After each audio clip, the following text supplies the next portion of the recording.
యువ సామ్రాట్ అక్కినేని నాగచైతన్య నటించిన latest movie మజిలీ box office దగ్గర 6వ రోజు మొత్తం మీద 2 తెలుగు రాష్ట్రాలలో 1.66 కోట్ల షేర్ను వసూలు చేయగా వరల్డ్ వైడ్ గా 6వ రోజు 1.8 కోట్ల షేర్ను వసూలు చేసింది. ఇక 6 రోజుల్లో టోటల్ గా 2 తెలుగు రాష్ట్రాల్లో 20.11 కోట్ల షేర్ను వసూలు చేసిన ఈ సినిమా వరల్డ్ వైడ్ గా 6 రోజులకు గాను 25.41 కోట్ల షేర్ను వసూలు చేయగా టోటల్ వరల్డ్ వైడ్ గ్రాస్ 40 కోట్ల గ్రాస్ మార్కును అధిగమించింది. ఇక బాక్సాఫీస్ దగ్గర 7వ రోజు 2 తెలుగు రాష్ట్రాల్లో సినిమాకు ఎలక్షన్స్ డే హాలిడే కలిసి వచ్చిందనే చెప్పాలి. 2 తెలుగు రాష్ట్రాలలోనూ సినిమాకు ఓటు వేసి ఖాళీగా ఉన్న ప్రతి ఒక్కరూ థియేటర్ వైపు అడుగులు వేయడంతో సినిమాకు చాలా ఏరియాలలో 6వ రోజు లెవెల్లోనే హౌస్ఫుల్ బోర్డ్స్ పడడం విశేషంగానే చెప్పుకోవచ్చు. కొన్ని ఏరియాలలో 6వ రోజు కన్నా ఎక్కువ ఓపెనింగ్స్ నే సినిమా సొంతం చేసుకుంది. దాంతో మొత్తం మీద 6వ రోజు ముగిసే సమయానికి సినిమా బాక్సాఫీస్ దగ్గర ట్రేడ్ లెక్కల ప్రకారం అవలీలగా మరోసారి 1.5 కోట్లకు పైగా షేర్ను 2 తెలుగు రాష్ట్రాలలో అందుకునే అవకాశం ఉందని అంచనా వేస్తున్నారు.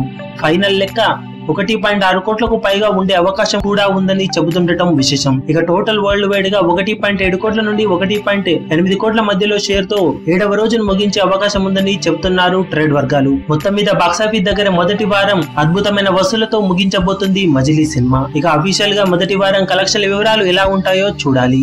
ఇక 8వ రోజు నుండి సినిమాకు కొత్త సినిమా చిత్రలహరి నుండి పోటీ ఉంటుంది కాబట్టి ఎంతవరకు హోల్డ్ చేస్తుంది అనేది ఆసక్తికరంగా మారింది. ఈ వీడియో మీకు నచ్చినట్లయితే లైక్ చేయండి, షేర్ చేయండి, ఛానల్ ని సబ్స్క్రైబ్ చేయడం మాత్రం మరవకండి. ఏ చిన్న అప్డేట్ ను మిస్ అవ్వకూడదు అనుకుంటే బెల్ ఐకాన్ ని ప్రెస్ చేయండి.